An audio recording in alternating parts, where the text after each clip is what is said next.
What's the catch? Good question. So we have 4 people up here this evening who are going to be talking with you guys and answering your questions. First of all, I'd like to introduce the person on the end, that would be useful. Willow Rue. She's a fellow at the Berkman Center, an affiliate at MIT Center for Civic Media. And then next to Willow, we have Kate Krause, who's the Director for Communications and Policy for the TALL project, which she started working with in March of this year. And she's also a human rights activist in China. Next to Kate, I have Josh. Excuse me, I do not have Josh. I have Josh. Thank you, excuse me. I have Josh King, who is a lead technologist at Open Technology Institute and a lead developer on Commotion. And then moderating tonight is Nat. So Nat Meitzenberg, who's a technologist with Open Technology Institute as well. They'll be fielding your questions this evening. So also, we are translating this talk. So if anyone would like to tune into the German version, es wird übersetzt heute Abend. Wenn jemand es auf Deutsch hören will, dann wir haben die Nummer 8011. 8011. Enjoy. Hello, everyone. Thank you for coming. As was said, my name is Nat Meisenberg. I'm a technologist with the Open Technology Institute, which is part of a larger Washington, D.C.-based think tank called New America.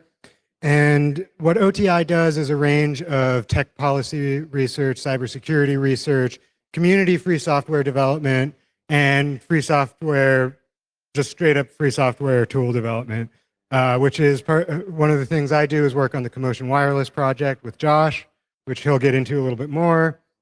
And I come from a background of community hosting. I've done a bunch of work with May First People Link, and I worked for years as a consultant working with nonprofits and media groups to implement free software in their offices and operations. So I've been doing this between 13 and 15 years, depending on how you want to count. And so when I started at OTI, I found myself in this ecosystem of projects that were funded by large and interested organizations, in Commotion's case, the US government. And for me, this brought up a lot of new ethical questions that I never really had to think about before starting at OTI. And it's been something that my colleagues and I have had the discussions over and over and over again in our office. And I wanted to bring that discussion outside of our office walls. And I really couldn't think of a better place to do it than with the audience that I would find here at camp. And so I really hope that all of you join us in a really lively and interesting discussion about how it is we go about funding free software and various models for where that money comes from. So I'm going to start with a little bit about my own experience and then turn it over to the folks on the panel. We're not going to talk for the whole hour. We're going to try to not talk for even half of the hour. And we're going to turn it over to discussion as quickly as we can. One quick note, this is a discussion mainly about ethics and process. So if you have really deep technical questions about things like protocols and stack choices, we want to talk about those things, just not here on stage. Maybe afterwards over beers would be nice. But if you do ask really deep technical questions, I might moderate away from those and moderate towards things that stay in the ethics and process and overall social discussion of this topic. So there are lots of ways to fund open source projects, and I don't want to make the case that government funding is the only way or the best way or the right way for your project. We do want to share some of our experiences of how you can possibly do that right and do that well. So again, we encourage you to listen and come back with your own questions and ideas.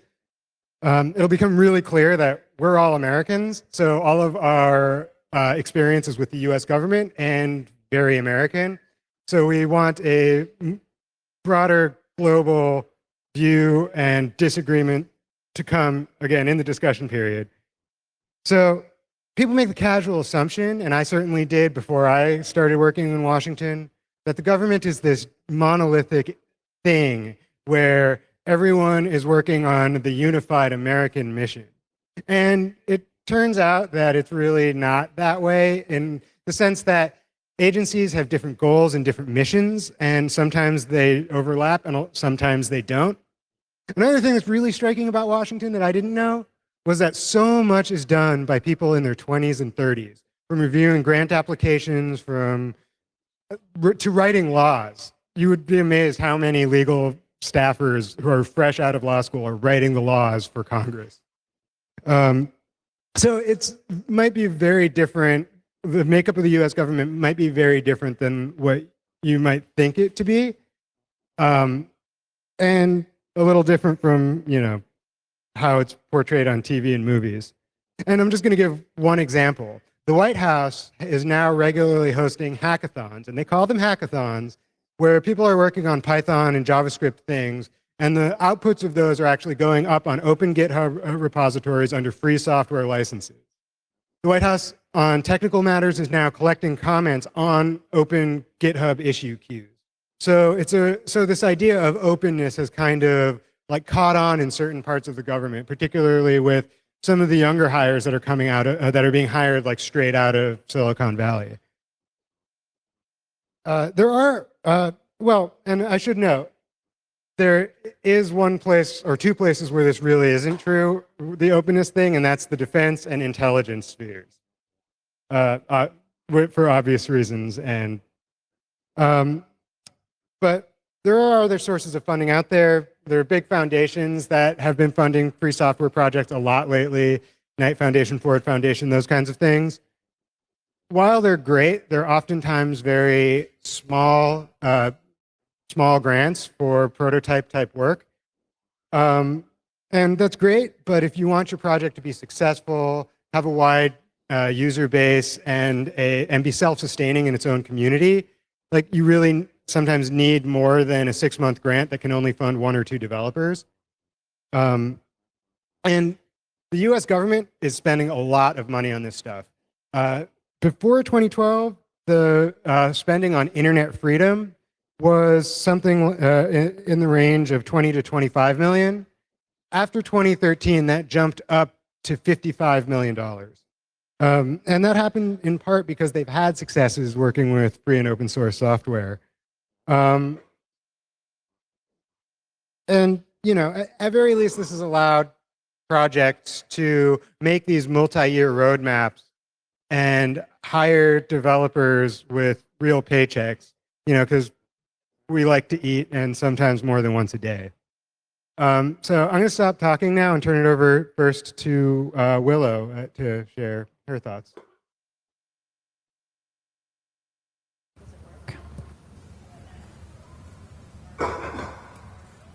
Oh, there we go. All right. Has anyone else ever played Marco Polo with a video in the browser? It doesn't work as well as you would like. All right, so I am Willibrew, and I'm going to open with a quote that I've really been, it's not actually a quote, it's a poor translation of one, that I've really referred to in this tension of, should I take this money or should I not? And what is it like for the community that I hail from? And am I being true to those roots and those values, as well as furthering the goals that I would like to further, which is from the Zapatistas, which are one of the few groups that have maintained a governance structure after their revolution. That's incredibly rare in history. And it roughly translates to, we walk while asking questions.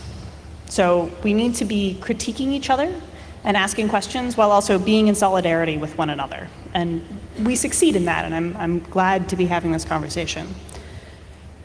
So the last time I spoke at a camp, it was about hacker and makerspaces, but since then I've started working on disaster and humanitarian response. And I did that for a while with a group called Geeks Without Bounds, which still continues. It's under new leadership, which is awesome because I want something to be bigger than I am. I don't just want it to be my project, but something beyond that. And I started working in this because I wanted to see how the tools and the values that we hold together as a community, how those translate beyond is it 5,000 people here? That's a laughably small portion of the population of the planet, right? So what can we actually do? And most of the projects that I see fall into 2 categories. One are finite interventions. They have a set endpoint, and we can do a lot in that context.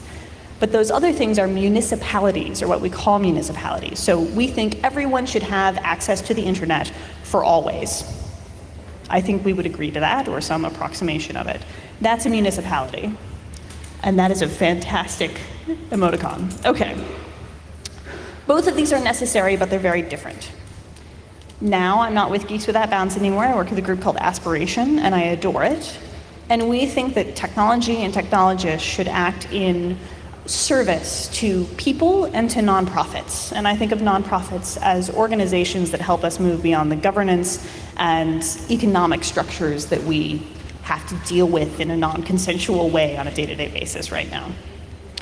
So going back to disaster and humanitarian response, and we do take a lot of money from government organizations, we're working in zones that are conflict zones an awful lot of the time. And just like in the hacking, we have to be aware of the adversary. We can't say, we're going to ignore you, like you don't count. Not only do we have to be aware of it, but sometimes we have to play with them. In post-conflict zones, if you don't design with them in mind and even include them in your project, you can have an oscillation in the other direction, and it can be just as bad by the people that you used to think were good, right? Good is a relative term and subject to change. So there's a great framework that I encourage you to check out called Do No Harm, which is about taking the Hippocratic Oath from medicine into response, and how you deploy resources and how you gain resources. It's beautiful. And the people who have been doing peace building have been doing it for way longer than the internet has existed, and they're better at commenting things than we are, and maybe we should learn from them. So I'm going to give you a quick example, which is about water points in Tanzania. I worked on a project called Taarifa, Taarifa, which is about tracking water points and infrastructure. There are all of these water points in Tanzania because 60% of Tanzanians do not have access to clean drinking water, and that is the government number, so guess how much worse it actually is. We want to know where those water points are, which one's working, which ones aren't, so we built an open source project to do this. The people that care about that to fund it at the level that it needs to be funded, not just to pay us, but to pay people in country to learn the amount of code that they need in order to maintain their own project, are the government of Tanzania and the World Bank. I think the World Bank is evil, right? But I also believe in creating platforms where people can self-organize to take care of their own things and also to hold others accountable while they do so. And if you design your project right, those can look like the exact same thing. So we took a grant, not a loan, because that had a finite end to it, and we were able to define exactly what was going on, give up no ownership of the structure itself or the organization or anything else, and now more people have access to clean drinking water in Tanzania in a way which also allows them to self-organize around things like protest if they need to in a safe way, as safe as we can, right? One more minute? Good? Okay. So, these things boil down to, I'm not perfect. No one in this audience is perfect. I also feel the same way about organizations, locations, including home. We usually think these things are far away, and in fact, we need to do a lot of our own shit. And governments sometimes. So again, over beers, I will be glad to tell you about official organizations that couldn't talk to other parts of an official organization when they needed to collaborate in order to get something done. Like bureaucracy can be useful, but is also terrible. The other is that we need a pluralistic approach, pluralistic. There's an extra vowel in there. I don't expect what I do to work for everyone else in this room, and vice versa, but by asking questions while walking, we can learn from each other. And finally, we need to trust other people. These are not lambs ready for the slaughter, the people in the frontline communities. They are extra hands. They are us. We are all in this shit together. And just because a logo appears on a website somewhere doesn't mean that someone is going to blindly follow something into the great horribleness of the World Bank, right? People are smart. We should count on them. And I think that that is it. Good? Thanks. Josh?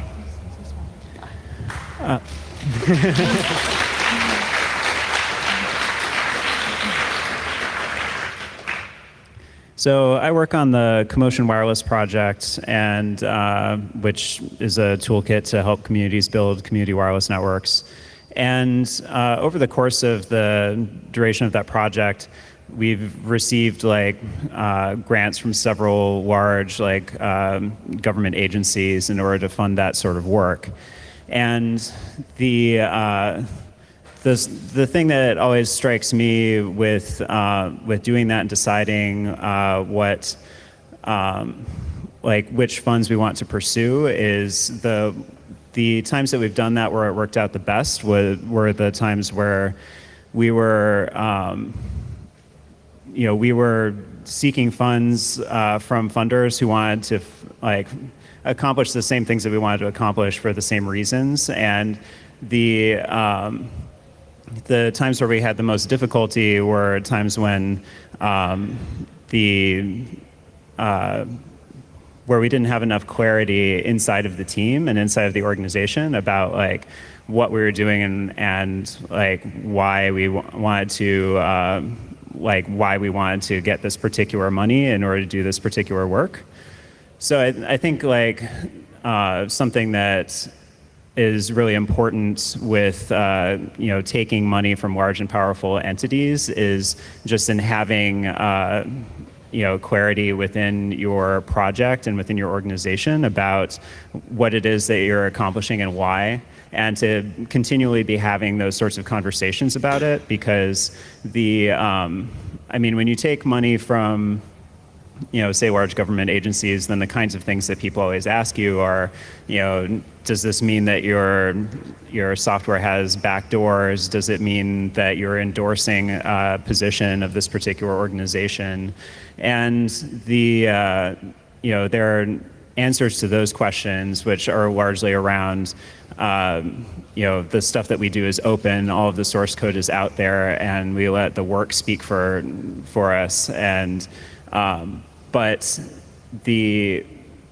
something that I was trying to take into account is the kind of strain that puts into people on your team that are getting asked those questions, and making sure that everyone has a shared sense of purpose about that and a shared strategy around addressing those sorts of concerns. Something else that we've definitely dealt with is the Will was talking about doing work outside of your home country and other places. That's something that is a big part of our work, going and deploying networks in places outside of the United States. But a challenging part for us is how a lot of the the ramifications of the funder that you're taking money from, that there are definite ramifications if in certain areas of the world, if you are trying to accomplish something with, say, money from the U.S. State Department, and that doesn't come without a lot of optics and perceptions attached to it. And so the way that we've typically addressed that is just to, what we came around to is just trying to be as open as possible with who our funders are and the work that they're funding us to do. And then we've been able to find, the places that we can work with and the communities that we've been able to interact with without trying to in any way obscure where our funding comes from or anything like that, but working with them with a full understanding of where that comes from. And that's that's the main way that we've been able to work in country in places outside of the United States, is by finding those groups. Yeah, I think that's it.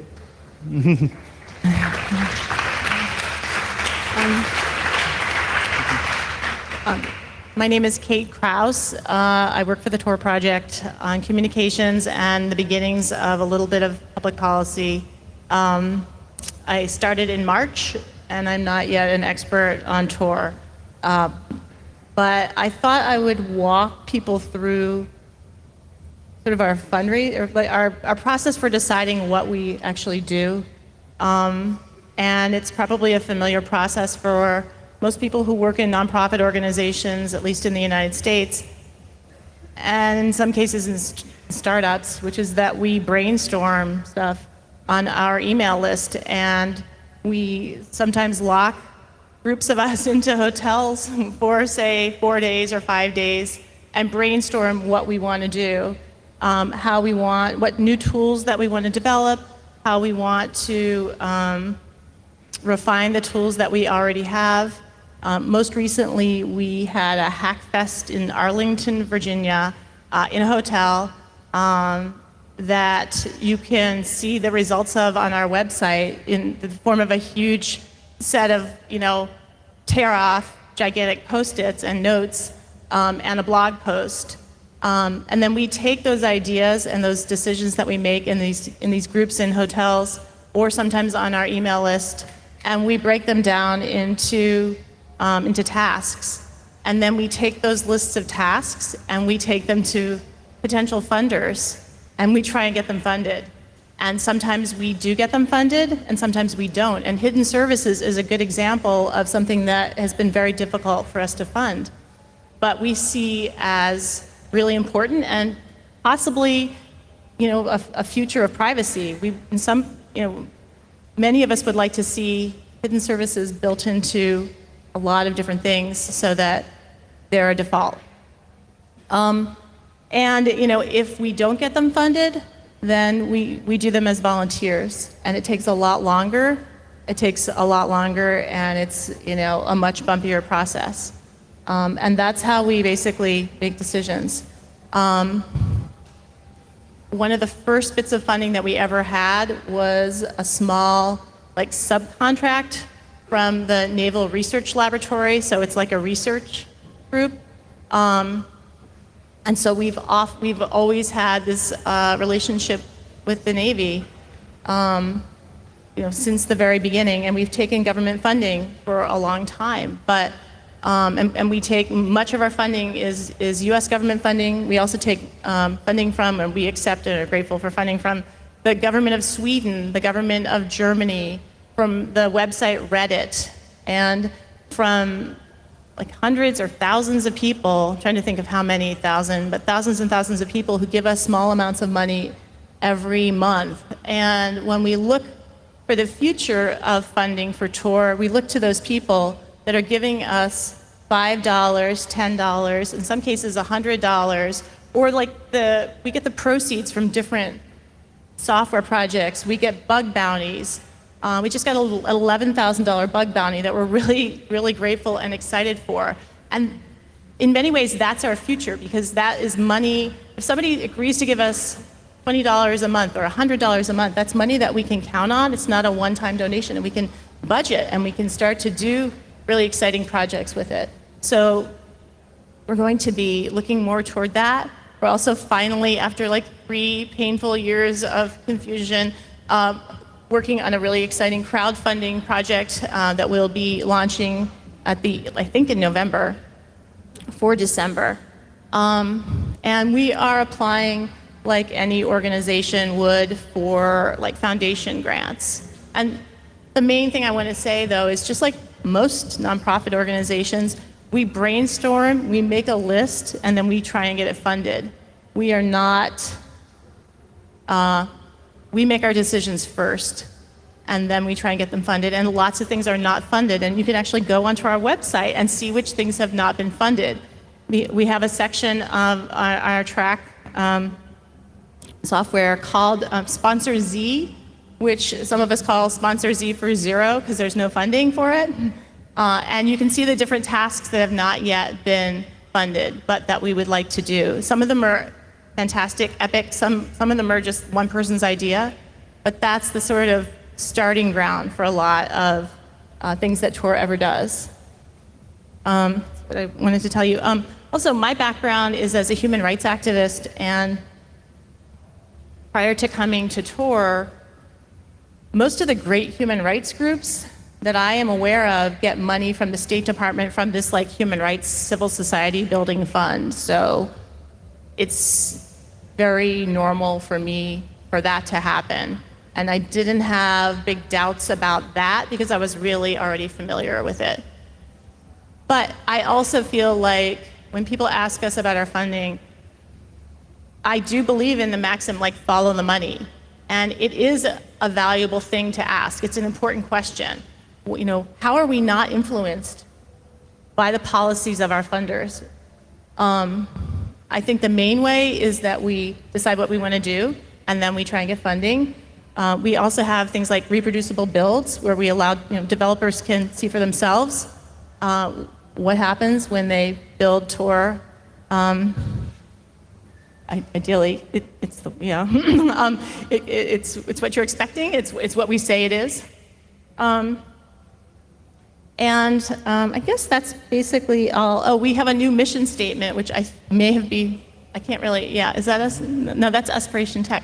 But the Tor project has a new mission statement. I think this is the first time that we're announcing it in public, but it has human rights and freedom in the first sentence. We are a secret human rights organization. That's why we build the software. That's what we care about. You'll see that in a minute. Thing. So I guess that's basically it. Okay, great. So before I open it for questions for everyone else, I want to give you guys a question, or a chance to ask each other questions if you have them, or me, since I'm up here too. Anyone?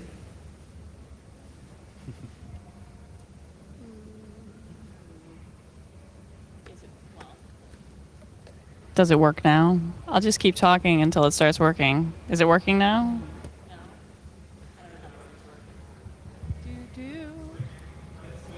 Do. Let's try this. There we go. All right.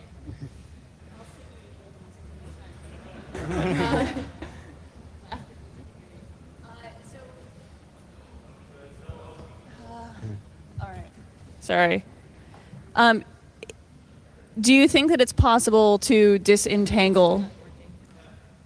But someone else can people hear this one?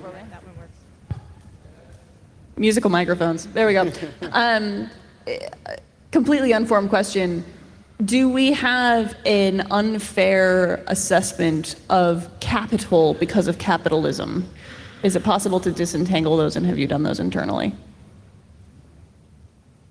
Sorry, philosophical question. I just came up with it. Who knows? Sorry, do we have an unfair assessment of capital because of capitalism? I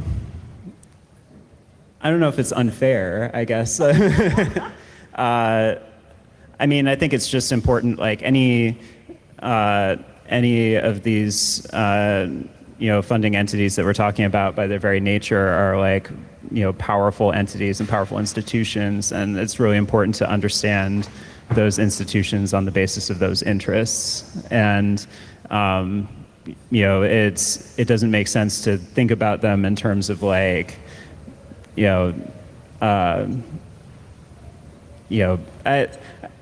I was gonna say, like, it doesn't make sense to think of about them in terms of like personal relationships, or like, oh, they're like really nice and everything, or they seem like they share your goals. But I actually do think that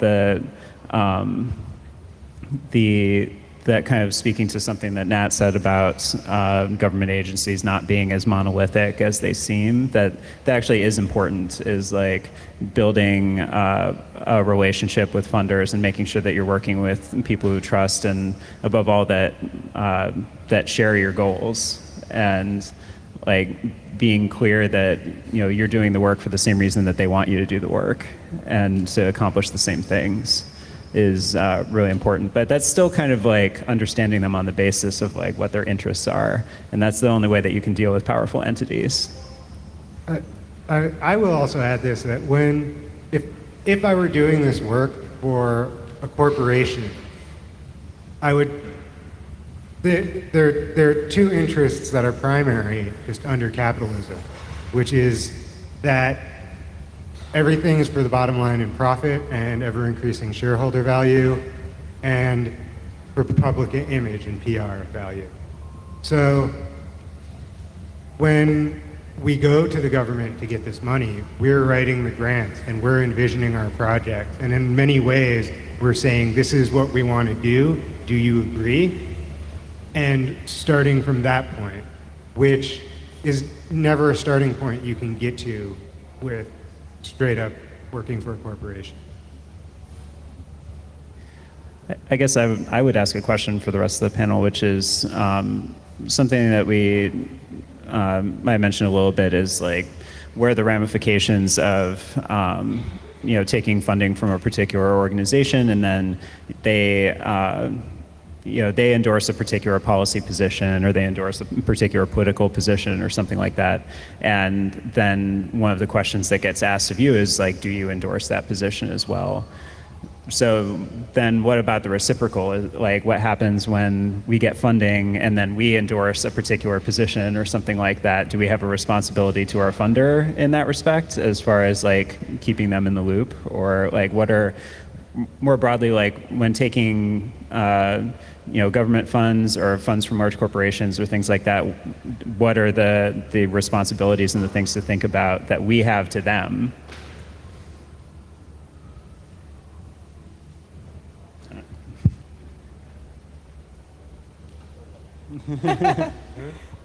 I'm not sure I'm the right person in the Tor project to answer this question.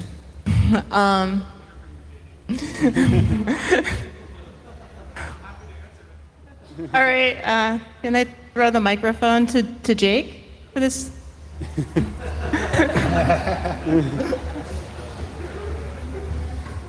I think that when you use language like in country, for example, it shows that government money corrupts you. And I think that what happens with government money is that it fucks us all, and we're all kind of fucked by it. The question is, does it fuck our software? And I think it doesn't fuck our software. Sorry, I'm using fuck so often, but I don't think it fucks our software, but it fucks all of us. I think that's the thing, is that it does taint us. I mean, yeah, for sure. There's just no question it does, and it ruins us all. For example, who isn't more reticent to associate with WikiLeaks if you take grant money from the State Department? Who would be a little bit afraid to say that they supported Julian Assange? For sure. I mean, when we have big fights with General Alexander, he goes to our funders and tries to pressure them. And that does cause internal fights. That really does cause serious problems. And I think that we have to be careful not to let it corrupt us so much that we forget that it has changed us and does change us. I think one of the challenges in the Tor project is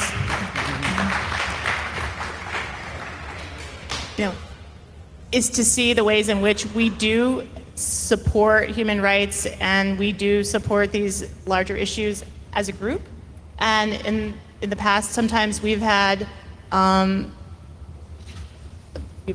like Jake out front talking about political things, and not everyone in the group has always been completely in a team in that way. And I think we're kind of reevaluating that right now, and it would be great, and I think it's one goal that we have to sort of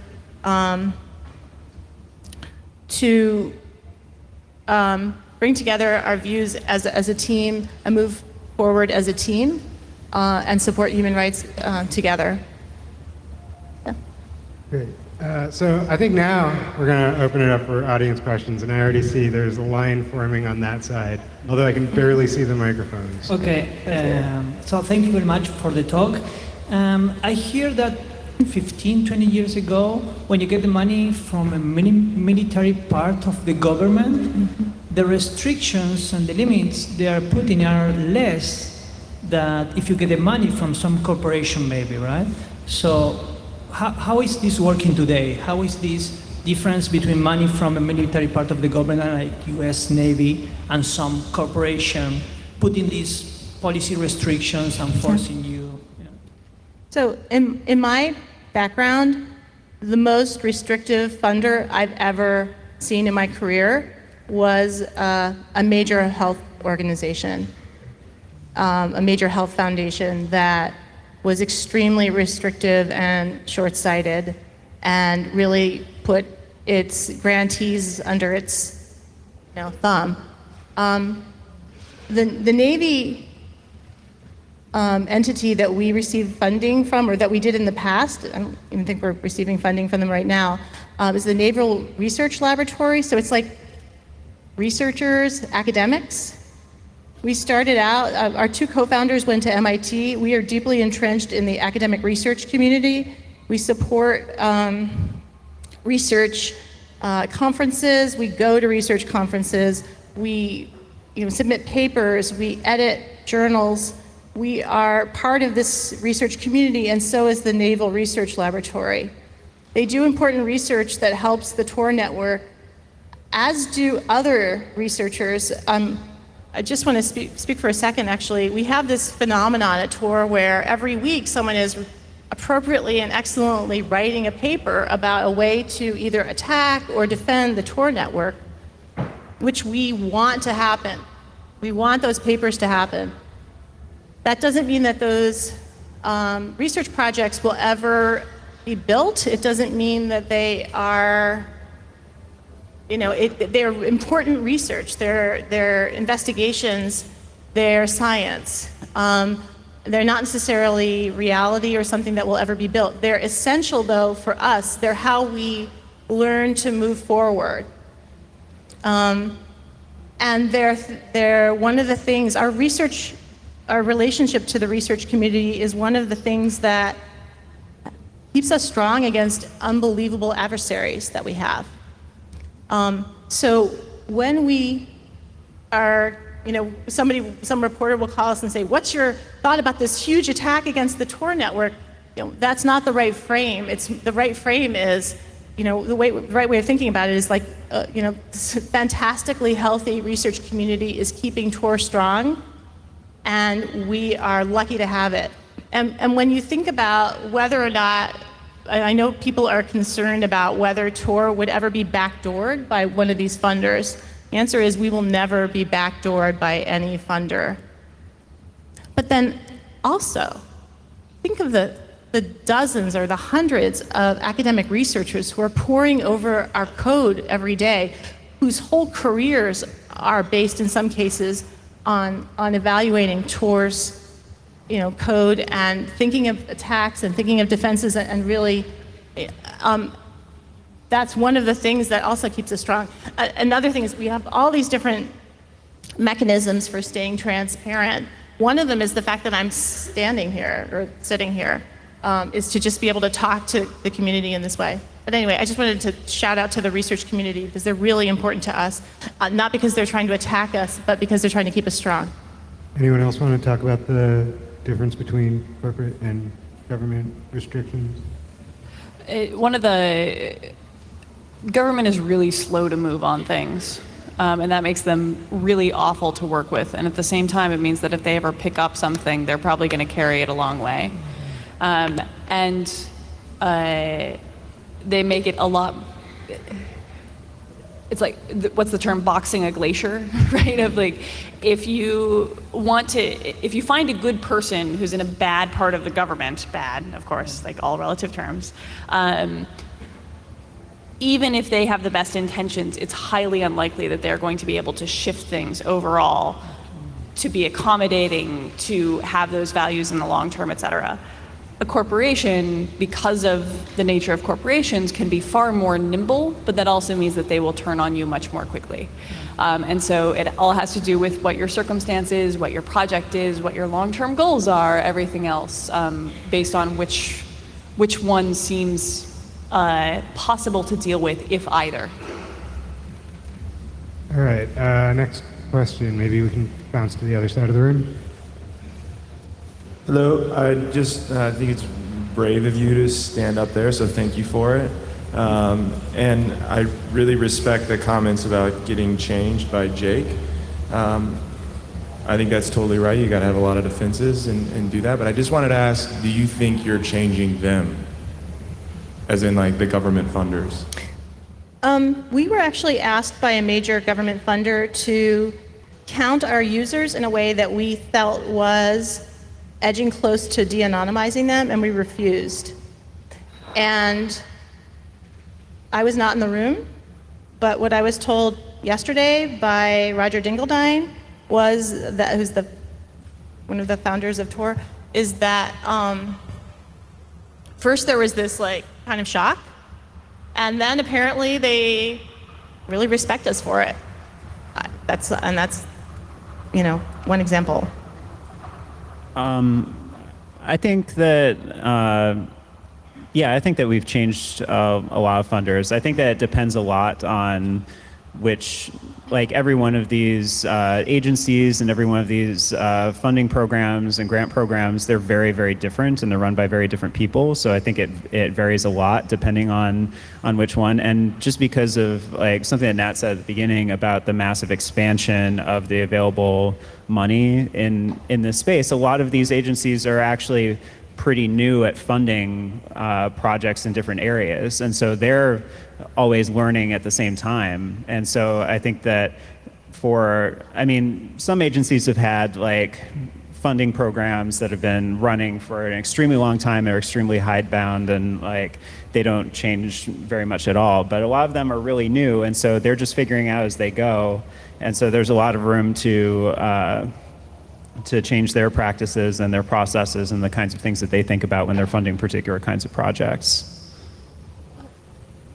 The people who are involved in government or funding agencies or whatever else are there because they signed up to do good, right? And their idea of doing good might differ from ours at points, especially the means to the end. But especially when we demonstrate what works and having values that we stand up for and having integrity, like you talked about, it does shift people. I've seen this happen time after time in many different organizations where people are like, wait, that's how that works, and you are happy doing that? Like, yes, I'm happy doing that. And like, there are a bunch of other people who are also making this work in this way. Do you want to come with us? And sometimes people leave their agency if they can't figure out how to make it work internally, and sometimes they change their agency. So yes. All right, gonna bounce back to the other side. Hi. Hello. Hi. Yeah, thank you all for being here. I've heard a lot of sort of general statements about things that do and don't work, and so I'm actually curious to hear from each of the three panelists what's a situation that you either have been in personally or that you have heard about from somebody else where you felt like the question is, what do you give up? Where you thought that some organization really did give up too much or was at the risk of giving up too much because of their donor base.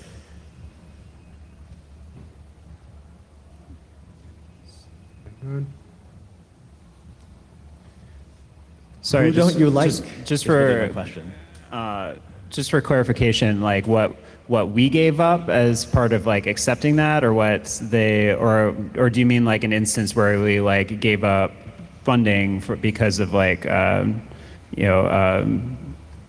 particular line being crossed or something? I guess name some compromises that either you or other people you know took that you think were regrettable, and you can see that in hindsight. Because it's avoiding those mistakes that is sort of why I'm here to hear from you, and so I want to be able to predict what those mistakes are when I see them coming at me, so I don't end up like having made the wrong decision.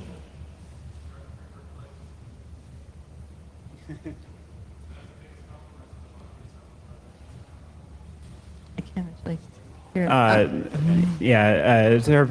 it. Heard from somebody in the audience that what drug-free workplace? What's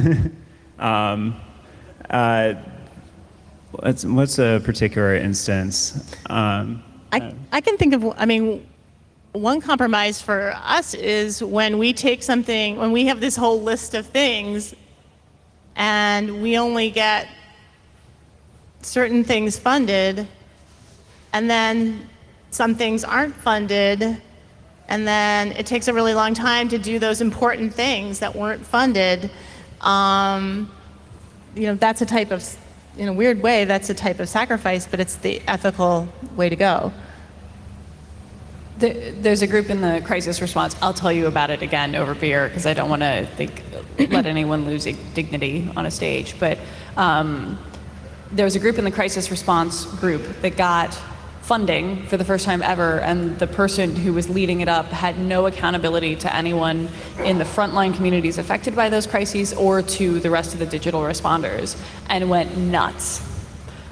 Just spent the money in non-useful ways, didn't contribute back to the community or to the causes or anything else, and it was a huge detriment on that space for a long time, and it's still a detriment on that space because now when funders, government or otherwise, look at us, they wonder, is that going to happen again? Like, we didn't have any successes up to that point.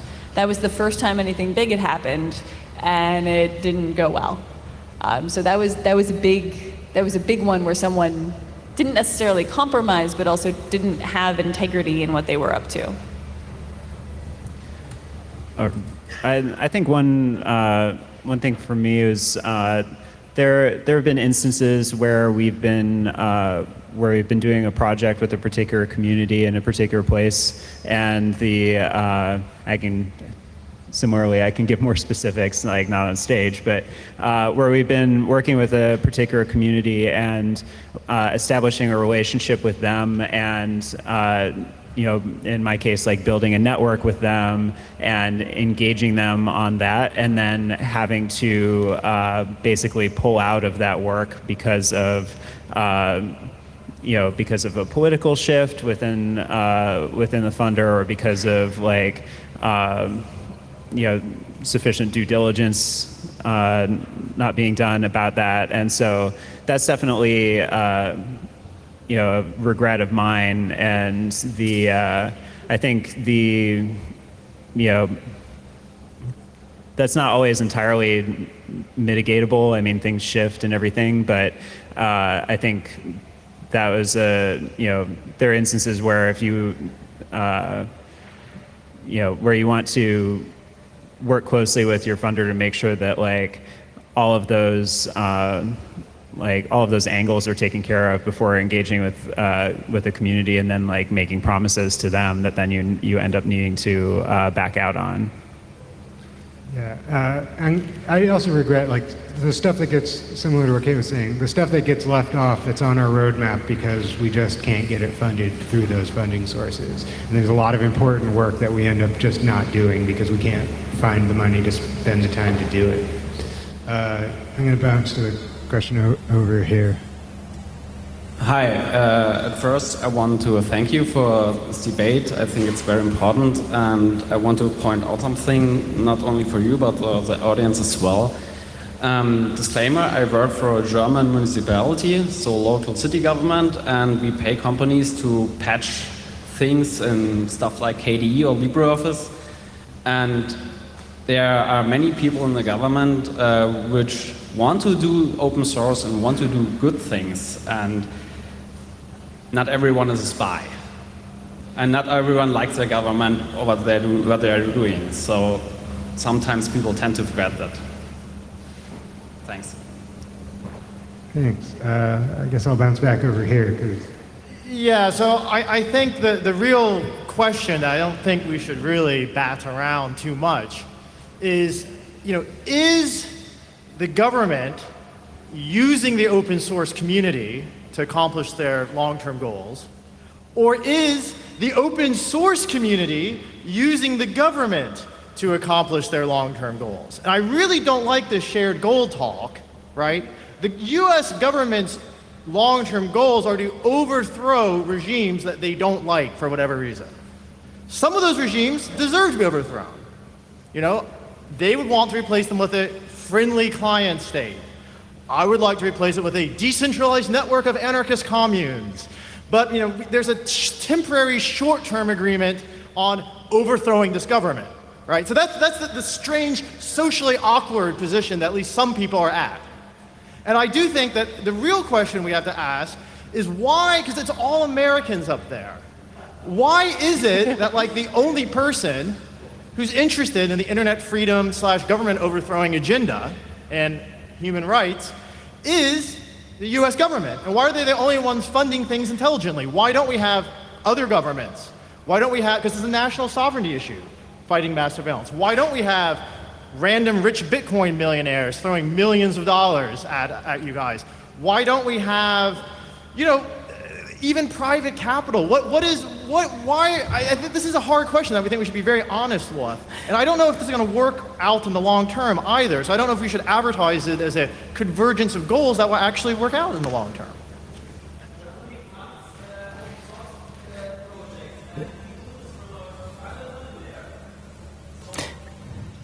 For those of you who can't hear, somebody just said Germany funds open source projects, and just flippantly, one of the reasons we're all Americans is because I proposed the panel, and a lot of the people I know happen to be Americans.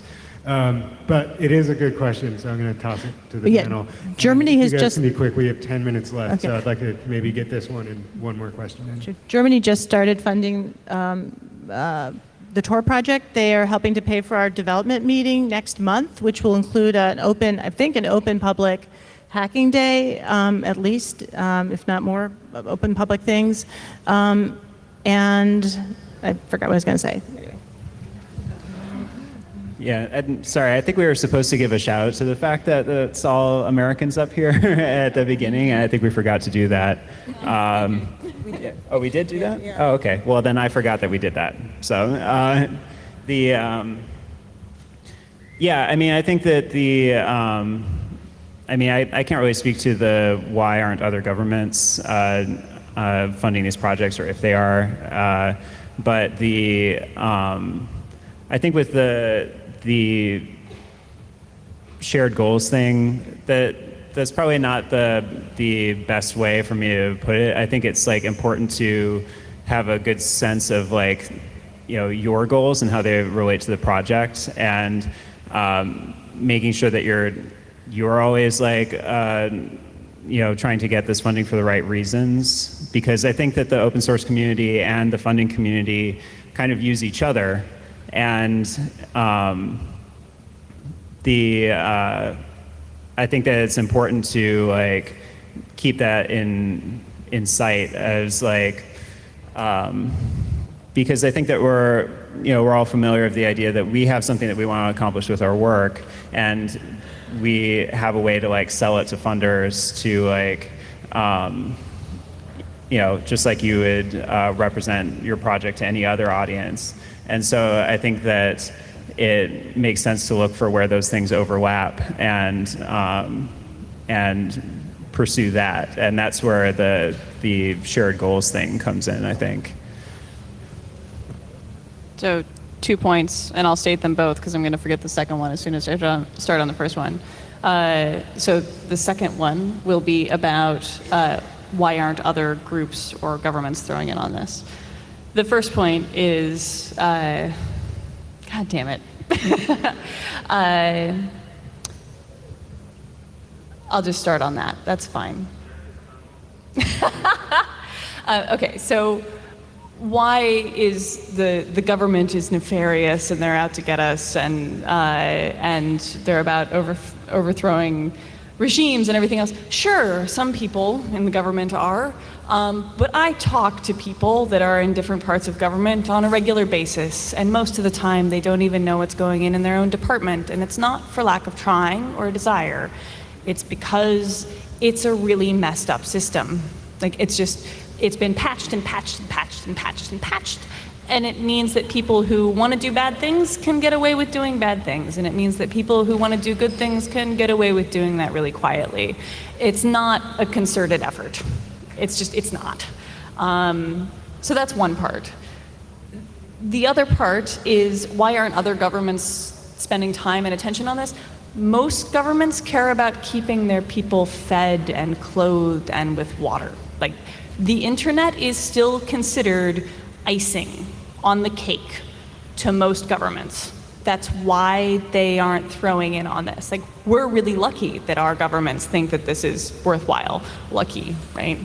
More hyperactive bunny quotes. We're in a really small bubble here. Most people don't care about the internet. It's really good that we do, because they should. And when everyone is able to care, hopefully we will have made it a better place. Like, we'll make it a more free place, so that as people continue in the progress of life, they'll have more progress and more freedom when they get there, right?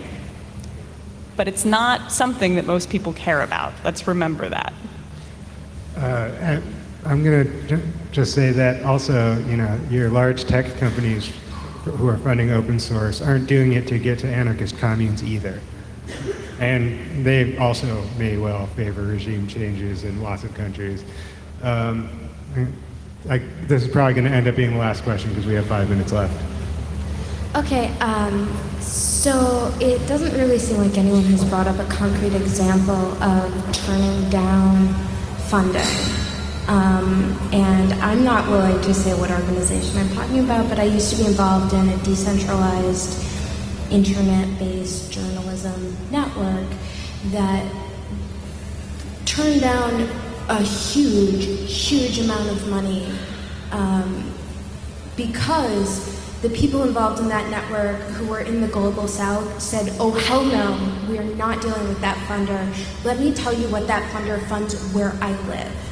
And so I think that's kind of important when we're considering who's up on the stage and talking and saying, yes, it's okay to accept that money, especially when we combine it with how we're defining frontline communities and who is in country or out of country, and that in many ways,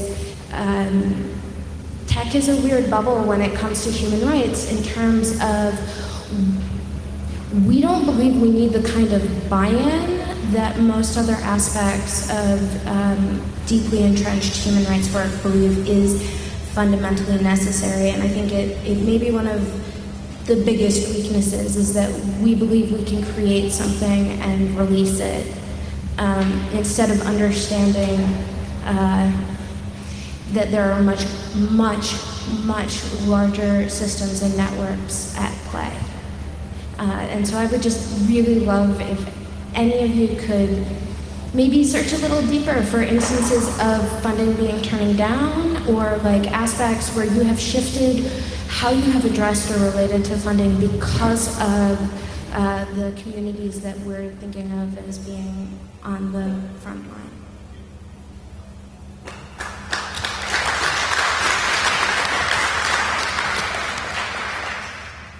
I mean, definitely as far as the shifting based on what communities want on the front lines, it's kind of like something that is definitely a big part of my project because a lot of the initial grant that we got for Commotion was largely around circumvention technology. And then due to we very purposely engaged in sort of a community-oriented design process around that project. And the, I mean, what we found was that the communities that we were working with, they didn't want or need really a circumvention tool. They needed an access tool, and they needed ways to make the sort of getting access easier, and that was the thing that they needed. And so even though we still sought to increase the available security of tools like ours and retain a lot of those aspects around encryption and everything, we largely shifted the entire focus of the project to be more around community engagement, because that's really once we engaged with, once we went and talked to people on the ground, that's what they wanted from us. And that also hasn't been without problems for sure, but I think that that's a major instance where we, after we were talking to the people that we intended to serve, we sort of shifted the whole purpose of the project. I'll give you a couple of examples. During Superstorm Sandy, there were plenty of opportunities for funding and resources to come from large organizations that Occupy Sandy said, we got this, it's fine, we don't want it, and we didn't press it. Awesome. Also working in Nairobi, there's a art hack space there that's glorious. And anytime we line up a project and we look at what the funders are, and I say, hey, is there any way that I can help out with this? Often the groups that I have connections with are ones that they absolutely will not take funding for. Sweet, let me know how I can help. That's not it. So that there have been plenty of times, those are the top two in my brain that I can say concisely, that we haven't done funding, and that's rad.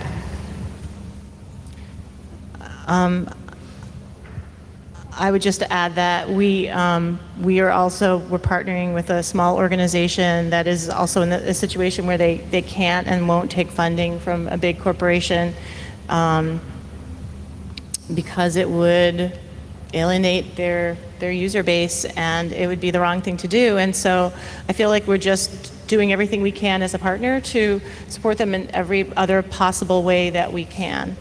I'm not sure, actually, I'm so sorry, understood the question, so if I'm answering the wrong question. I would also just add that I see the Tor project as